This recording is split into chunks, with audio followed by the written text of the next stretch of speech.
Nadismaya talaga ako na hindi ko natapos yung goal ko. Magandang araw! For today's story, isi-share ko naman ang unang araw ng aking paggawa ng mga orders. Dahil tapos na nga ang napaka-busy linggo, kaya ngayong araw ay nasimulan ko na ang unang sling bag na order sa akin. Nauna ko na ngang nagawa yung 2 rounds para doon sa body ng bag, kaso kinulang ako ng yarn. Kaya nagpataon muna yung asawa ko para nga mabili yung mga kulang na yarn. At habang nag-aantay ay naisip ko na rin na simulan yung isa pang sling bag na order sa akin. Ang goal ko nga ay matapos ko ito ngayong araw para kinabukasan ay masimulan ko na rin yung iba pang mga orders. At dahil wala pa nga yung asawa ko ay nagbanding muna kami ni Bia gamit itong kanyang bagong libangan. Ito yung isa nga sa natanggap niya regalo at nakakatuwa lang dahil multi-purpose ito. Isa nga sa pwede niyang magawa dito ay ang pagsaslide. Na sobrang na-appreciate ko rin talaga bilang nanay niya dahil ito nga yung isa sa activity na favorite na gawin ni Bia ngayon. At dahil nagagawa niya na nga ito lagi, kaya masarap na yung tulog niya sa gabi. Kaya habang nagko-crochet nga ako, ay hinahayan ko lang siya dyan sa harap ko na nagsaslide. Sobrang laki talaga ang may tutulong nito sa heart and lungs ni Bia. At maliban nga sa pagsaslide ay pwedeng-pwede rin itong gawing basketball ring. Magandang activity rin kasi ito para sa ating mga toddler para sa kanilang motor skills development. Pagkatapos nga mag-shoot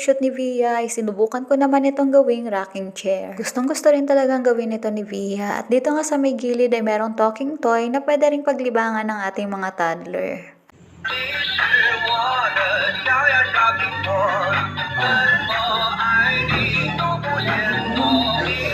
At panghuli nga ay naisip na rin namin mag-asawa na gawin nga itong toy car. Nilagyan nga lang namin ito ng tali at nakakatuwa naman dahil napaka-smooth din lang talaga yung galaw nito. Ang akala nga ni Bia ay pupunta na kami sa malayong lugar kaya naisipan na niya nga magpaalam.